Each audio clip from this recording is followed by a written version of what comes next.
Winners and losers amongst defensive linemen saw the big uns running to kick off the workout portions of the NFL Scouting Combine in 2024. Chop, Murphy, Sweat, a lot of takeaways there. And is Justin Fields to the Atlanta Falcons a done deal? All that and more coming up on today's Peacock and Williamson. NFL analyst Brian Peacock and former NFL scout Matt Williamson bring you expert NFL analysis every day in less than 30 minutes. Get an inside look into the NFL on the field and in the front office.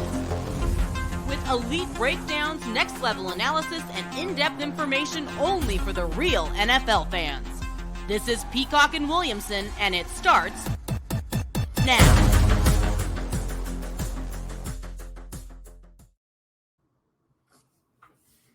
Welcome to the Peacock and Williamson NFL Show. Brian Peacock alongside Matt Williamson at BD Peacock at Williamson NFL. Thanks everybody for making us your first listen here on the Locked On Podcast Network, your team every day. We appreciate all the everydayers, and we especially appreciate the folks that are subscribed on YouTube and everywhere you get your podcast. Today's episode of P&W is brought to you by FanDuel. Make every moment more. Right now, new customers get $150 in bonus bets with any winning $5 bet. That's $150 to play with if your bet wins.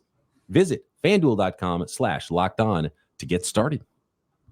All right, finally, we get to Thursday and we get some on-field workouts. We get 40 times. We get heights and weights officially for the defensive linemen in the NFL draft. And the standouts here, Matt, we will get to momentarily. But first, we got to go Combine Buzz. As you are in Indianapolis, things you're hearing, ear to the ground, and off the air, you made it seem like not only is it a fit, not only is there some conversations, it might even be close to a done deal that Justin Fields will be traded to his hometown Atlanta Falcons. Yeah, and a couple things is the Combine's always strange to me because, I mean, I got here Monday, and there's all this buzz, and then finally today, when you're not like tired of being here, but it's starting to weigh on you a little bit, and you're ready to go home, and you beat yourself up, it's like, okay, now we're actually going to do combine things, which, you know, it reinvigorates you a little bit. Yeah. But, you know, so fly in Wednesday next year. Like, what's the point of Monday and Tuesday and Wednesday at the combine anyway? I know. Like, I'm doing a radio show tomorrow from 10 to 2, and there'll hardly be anyone on Radio Row. And then we're just driving home from there. You know what I mean? So it's odd. Anyway. I'm not a reporter. I mean, I don't have any inside scoop. This isn't Adam Schefter reporting things, but everyone you talk to around here, on the record, off the record, whatever, just, you know, shooting the buzz with them, said Fields is a Falcon. They just haven't announced the compensation. And I hope I'm not leading you Falcon fans or Bears fans down a path that ends up being wrong, but everyone's just matter of fact about it. Like, oh yeah, do you think he's a good fit with Atlanta? I'm like, you know, I mean, so it's pretty crazy to me. It's not a Matt Williamson report, so don't go get mad at Williamson NFL. This is a combine buzz. This is the buzz happening, and there was the video of, and it's funny where we're at this day and age too with coverage of the NFL, and it's Justin Fields' agent posted, I think it was on Instagram or TikTok, one of those, and it was a video of Justin Fields being all excited, and he's like, "You're going home, and you know that was kind of what got this really started. It's like, oh man, do we know something? Did something get announced?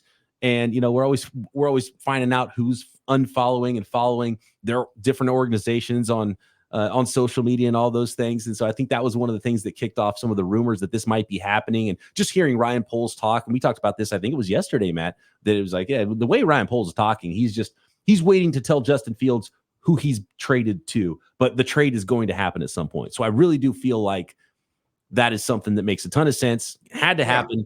And, you know, the combine with everybody together is probably the place that gets hashed out sooner rather than later for both those organizations to get the rest of their plan in place going forward towards the NFL draft. That being said, let's say it is Justin Fields to the Atlanta Falcons. What do you think that compensation is? And is it the best fit for Fields and the Falcons with that marriage? So I have mixed feelings. I mean, I think if I'm Atlanta and I'm sitting there outside the top three, and we know it'll be very expensive to get in the top three, I'm not thrilled with my options to get a rookie to building block, and is McCarthy even available at 9? Is that worth it? I have my doubts there as well. Obviously, Fields would be a lot cheaper. You know more about him. I assume a first-round pick is not involved. I'm thinking it's a 2, probably straight up, the 10th pick in the second round or something along those lines. Now, I love him in a dome. I like the weapons and offensive line they have around him. And I say the dome just because of his speed and not dealing with weather and things like that from the running perspective. But you threw it out there the other day, I guess it was yesterday, in terms of processing, hitting guys in stride.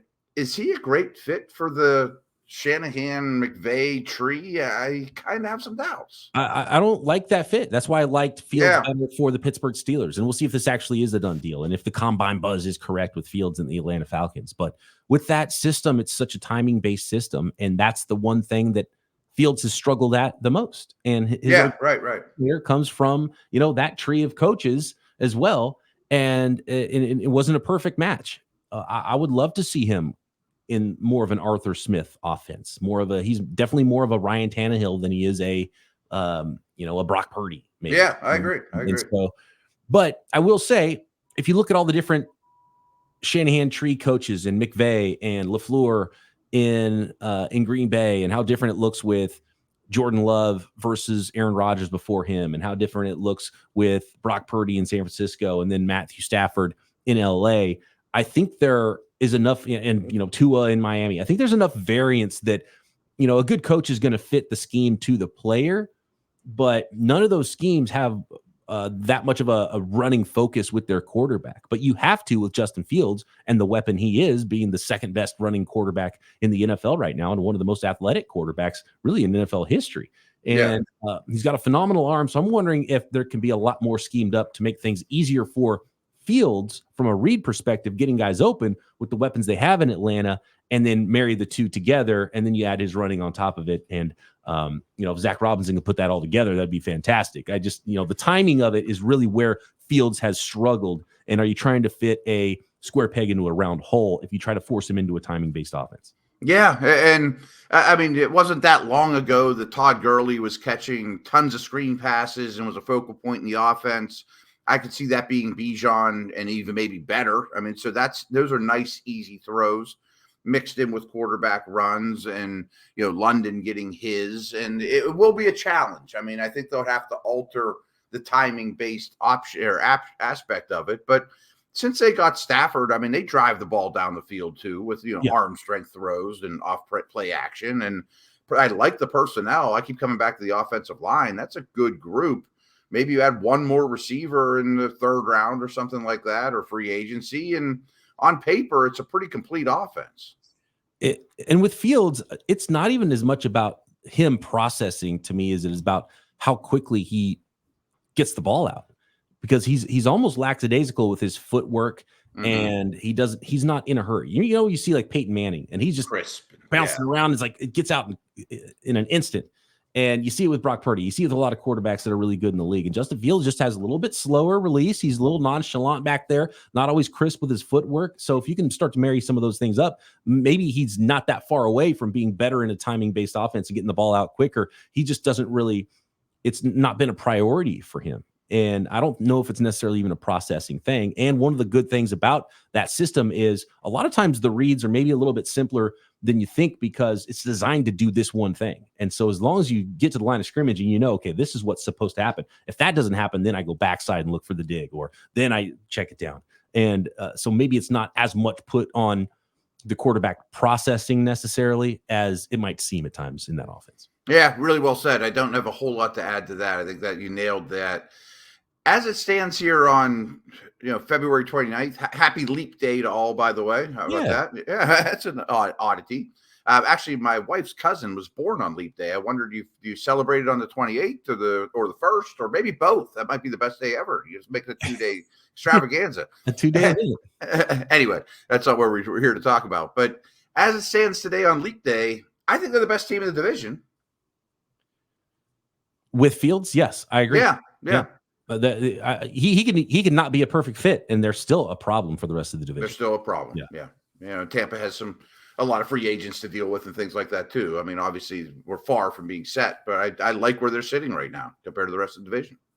All right, next, who are the big winners from the NFL Scouting Combine as it pertains to those defensive linemen? We got 40 times, we got heights, weights, and some of those weights are way up there. Some of them not so much. We'll get to that next.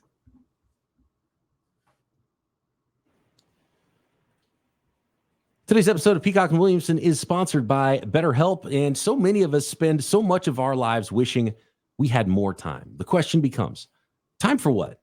If time was unlimited, how would you use it? The best way to squeeze that special thing into your schedule is, first of all, to know what's important to you and then make that a priority. Therapy can help you find what matters to you so you can get more of it and make sure you are hitting what you need to hit in your life to make sure that at the end of it, you're not looking back wishing you had more time. You're just looking forward to the time that is in front of you. And if you're thinking of starting therapy, give BetterHelp a try. It's entirely online, designed to be convenient, flexible, and suited to your specific schedule. So learn to make time for what makes you happy with BetterHelp. Visit BetterHelp.com/lockedon today and get 10% off your first month. That's BetterHelp, HELP.com/lockedon.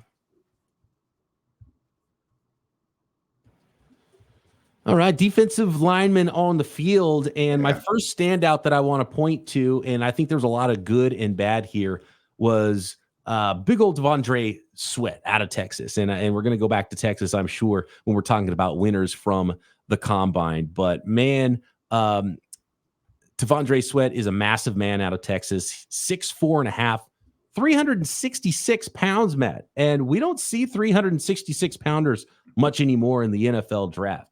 And not many teams employ that zero technique nose tackle like they used to, where you would, draft maybe a top 50 guy that's 350 pounds, or, maybe even a top 10 guy that's 350 pounds. He's out there running. He's, 5'2", is pretty fast for a guy that's 366, but Aaron Donald, he is not in the middle, right, as a pass rusher. And, so in a lot of ways, he's still too big.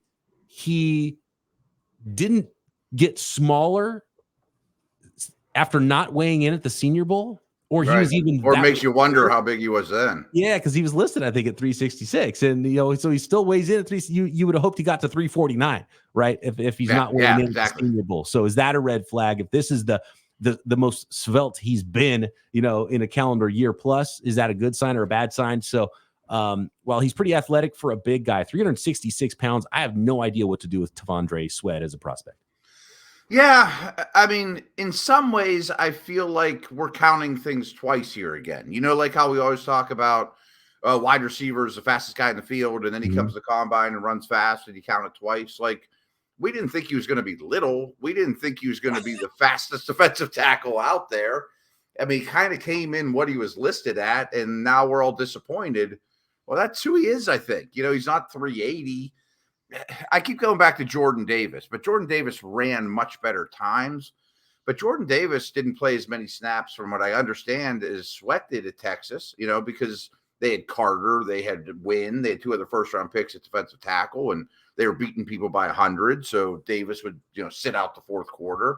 But my big question with both those guys, or these huge people in general, is just not can you be effective as an NFL player, but can you be effective for 8 plays in a row, 9 plays in a row,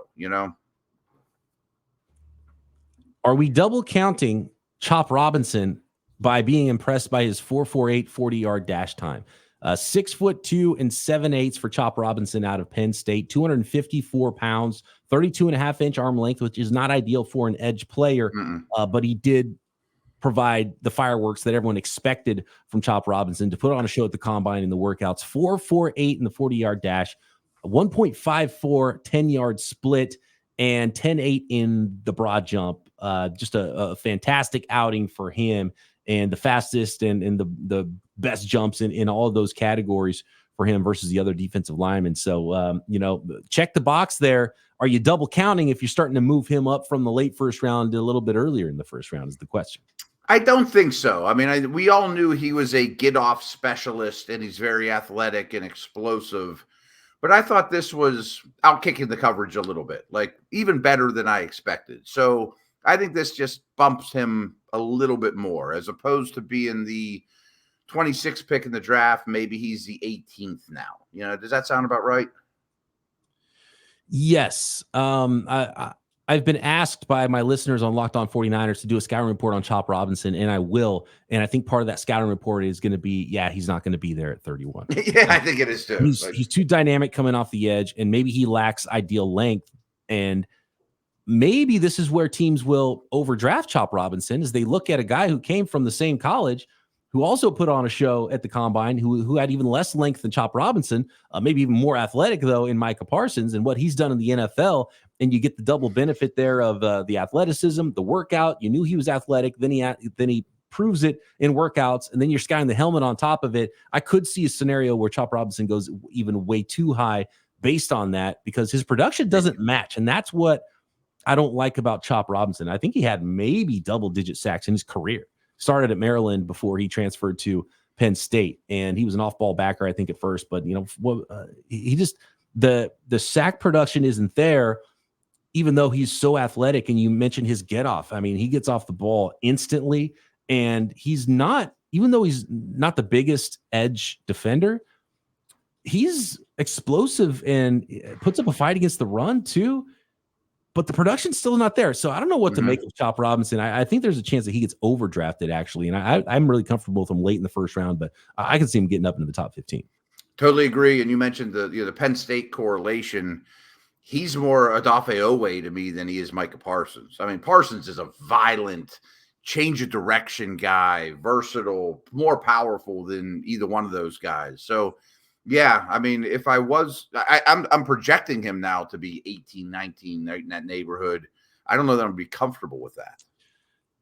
I've seen some interesting comps for him. I have a comp that I love for Chop Robinson, and he's a guy that went in that range late in the first round of the NFL draft in 2014, and it's D Ford out of Auburn. D Ford was 6'2", 252 pounds.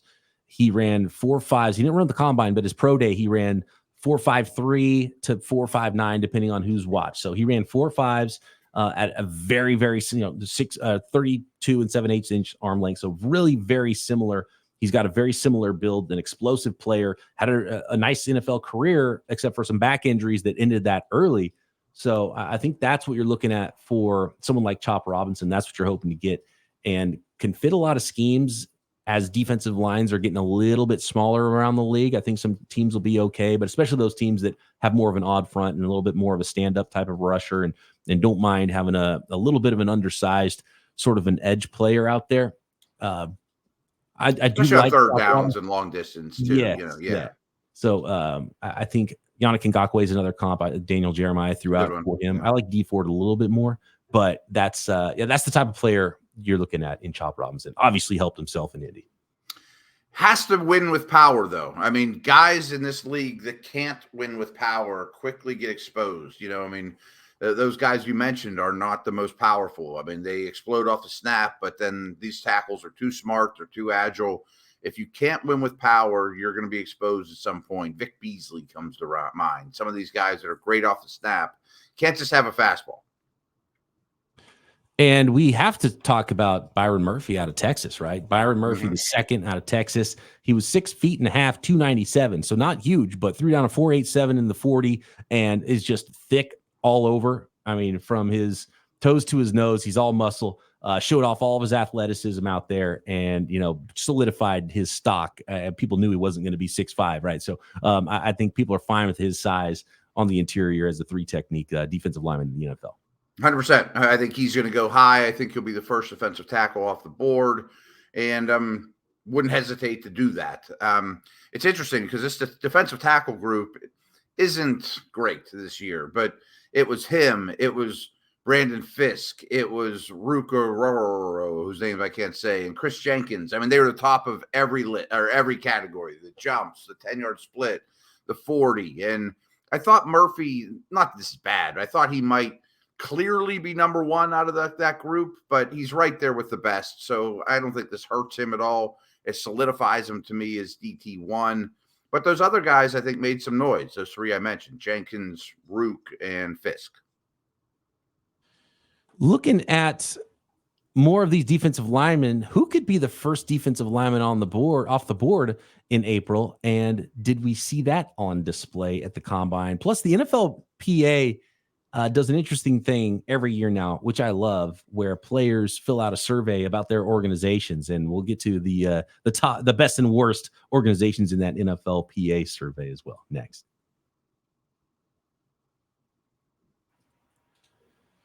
This episode of Peacock and Williamson is brought to you by FanDuel, America's #1 sports book. Get buckets right now because new customers get $150 in bonus bets at FanDuel with any winning $5 bet. That's right, 150 extra bucks to play with if your first bet wins. And bet on all your favorite NBA players and teams with quick bets, live same-game parlays, exclusive props, tons of ways to play and bet on the NBA, NHL, Major League Baseball getting going here. And of course, you can still bet on the NFL futures for 2024, and those tasty draft props.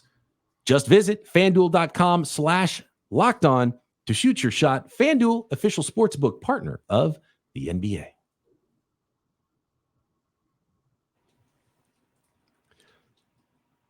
Who's going to be the first defensive player off the board, Matt? Are we going to see a defender in the top 10 of the NFL draft? I don't know. I keep thinking one of these defensive backs tomorrow might grab that title because corners are always so much, so coveted that maybe one of them, pulls away from the others. I do think Jared Verse from Florida State had a good day. We didn't mention him with the edge guys. So I think his stock went up, if anything.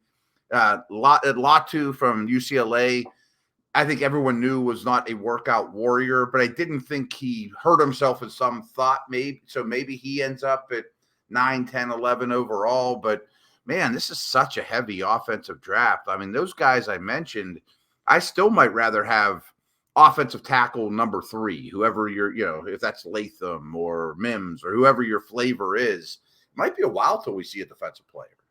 Yeah, Jared Verse was right behind really good Chop Robinson in a lot of his workout numbers, and got a little bit more length, 6'4", 254, so similar, exactly the same weight as Chop Robinson, but longer arms, 33.5-inch arm length, 4.58 in the 40, and 1 inch shorter, 10.7 in the broad jump. So it'll go underreported probably because everyone was like wowed by Chop Robinson and the 4.48 40-yard dash. Yeah, Jared Verse, he might have solidified himself as the first defender off the board. Murphy or Verse is probably the two guys I'd vote on right now.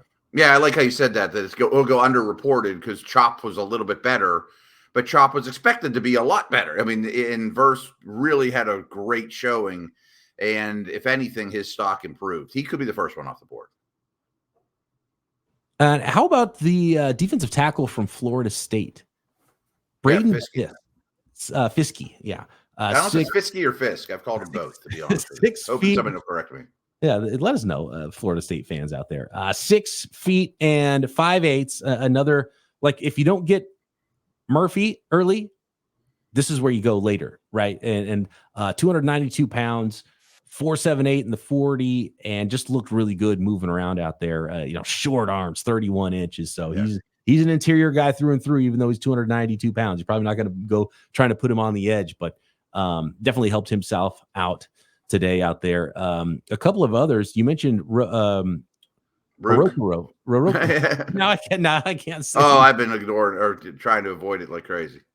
So I mean, such a great name. It rolls off the tongue once you I like him a lot though. Rook Ororo. That's how you. Well done. Out of Clemson, 6'4", 294. He ran 4.89 as an interior defensive lineman. Long arms, 34 inches. So yeah, fantastic there. And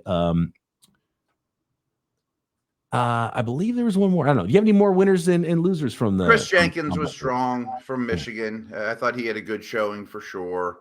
Let's see if there's another. I thought. Oh, the name I wanted to mention too that I just heard and never watched is this Jalix Hunt character from Houston Christian University. I mean, he rivaled Chop in all the drills. I mean, his jumps are phenomenal. Jalix Hunt, and he's not small. So people told me, watch out for this kid. He's a better player than people know. He's just at a tiny school, one of those type of deals, but he's pretty freaky as well. I mean, great jumps. So keep an eye on him. Third fastest 40 time of the D lineman, 4.64 for Jalix Hunt. He tied Chop for the broad jump and had the best vertical, 37.5 inches. Big hands, long arms, over 34 inches at 6'3" and 3/4, 252 pounds. But I mean, to come from Houston Christian University and be invited to the combine period, something's up there.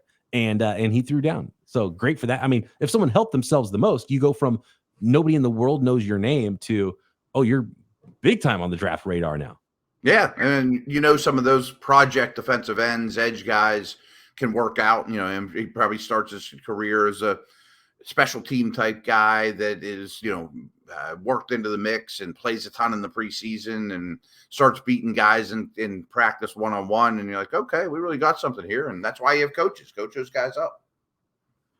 Latu, nice little 4.4 in the 40, right? We knew he was going to have a little bit shorter arms maybe, but 6'4.5", 6'4 3/4", 259 pounds. So, when you're in that nearly 6'5", 260 range, scouts are going to like that a lot, and his tape is phenomenal. How about Mekhi Wingo out of LSU? Another one of the short, stubby interior guys, just over 6 feet tall, 6 feet and a quarter, 284 pounds, 32-inch arm length, but ran 4.85, and somewhat similar to a guy we saw go in the first round last year as far as measurables go. And the league is allowing smaller defensive linemen to be drafted a little bit earlier than ever. So Mekhi Wingo probably helped himself. Yeah, 100%. And I mean, you mix in Newton from Illinois and Byron Murphy. I mean, there's a lot of these Geno Atkins, Grady Jarrett types in this class, that are going to win with quickness and penetrators. And there was a day they were frowned upon. Geno Atkins went in the 3rd round, and I think Jarrett went in the 4th or 5th, where these guys are going to be, there's more room for them in the NFL now than there was. Oregon defensive lineman, was it Dorius that had a nice little workout as well? I don't want to go back and watch his tape because that kind of stood out at his size, 6'3" and 283. But I want to talk really quick before we go, Matt, about this NFLPA grades that happen. And they're really interesting because they are telling, and players are grading their franchises about the facilities that are that they're seeing around the NFL and how these match up. And the top 5 in the NFL based on NFLPA survey. And we're talking about, it's coaching, it's facilities, it's, everything involved in an organization, ownership, locker room, food, weight room. Exactly. Yeah. Dolphins, number 1, 2 is the Minnesota Vikings. Number 3, the Green Bay Packers. Number 4, the Philadelphia Eagles. The 5th best grade on this survey was the Jacksonville Jaguars. Niners came in at 6, and obviously covering the 49ers, I looked a lot at the intricacies of that list and stuff like, they don't have enough hot and cold tubs. Yeah. Out of the top 5, but it's a good sign for those teams at the top where something that small is what is really the deciding factor. And then when you compare it to a team like the Commanders, that probably is not a surprise that they're at number 32, and the TVs are like the tube televisions with the VCR built in practically around the, you know what I mean? It's like, what are you guys doing? So the new ownership there in Washington's going to have a lot of room for improvement for the Commanders, coming in at 32. They were 32. Yeah. And I did a search for it. The whole spreadsheet's available. They'll tell you every grade for every team, but if you look at it, there's some extremes. I mean, there's a lot of F's on here, a lot of F minuses on here. Like, wow. I mean, people feel strong about some of these things. I mean, a lot of D minuses, Imagine, have you seen some of these college facilities? Imagine a player coming from Alabama. Good point. That's exactly facilities they have there, and you end up in Washington. You're like, how come my college facilities are worse or so much better than my professional facilities? Yeah, because you're trying to recruit. You want to lure kids there. You want to be pretty. You want, the NFL teams don't care about that stuff. The weight room doesn't have to be beautiful. It has to be full of weights. The bottom 5, by the way, so 32 in the NFL, the Washington Commanders. Then it was the Super Bowl champion Kansas City Chiefs. I'd say the Chiefs are really bad at all these categories. So maybe these don't have a lot to do with wins and losses on the field. This is just another thing. Los Angeles Chargers are at 30, which is crazy because the Rams are like 10 spots higher at 20, and they share the same facility, don't they? See, I part of me wondered, like, did all the players from one team get together and be like, let's be really hard on these guys, or let's be really easy on these guys, Let's try like other aspects of the organization way as well, obviously there. And you can see why one of those franchises is winning, and it's not the facilities that are doing it, where the other franchise is having more problems as of recently. New England Patriots are 29, and your Steelers, Matt, 28, the fifth one. Yeah, we could get into it at a different time, but they do have some facility issues. They're kind of running out of space, to be honest with you. I mean, the building isn't big enough. But like, I'm looking at Miami right now, all A's with the worst grade of A-. Like, they don't do anything at a B level. You know, their weight room is an A. I mean, like, everyth's an A. It's crazy. I don't know if I put a ton of credence in this or not, but I think it's really interesting. I've got a note on that, but the Steelers and Panthers share facilities. Yes. Right? Yeah. Yes, exactly. Yeah. You would think that they would be able to pull. There's no room where they're at. They just can't. They just have no space to make it bigger. Okay. There's no space right now. It's stuck between railroad tracks and a river. Oh yeah, that's tough. You're not going to be. So this is what. So about what you just said, and we'll finish here. This is from JJ Watt.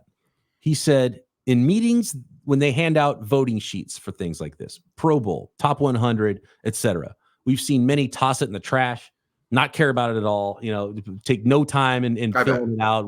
No thought into it. Put down only their friends' names. Make a rookie fill out the sheet for them, etc. This is what JJ Watt said on Twitter. But he did say the two I've seen taken most seriously are your own team captains and the NFLPA ownership facility report card. So they Which is pretty cool. Yeah. Okay. I mean, there is credence to it, and I'm glad they have a voice. You'll hear our voice not Friday, but Saturday. We're going to finish up the week here, and we'll really wrap up the defensive side of the ball. Talk linebackers, talk defensive backs from the combine, all the latest combine buzz. Matt will be heading home Friday, so we're going to record Saturday to finish up this week, and then of course we'll come back Monday, and we'll know what all the offensive players look like in shorts at the NFL Scouting Combine. So thanks everybody for making us your first listen. We'll be back Saturday to finish up this week right here. Peacock and Williamson.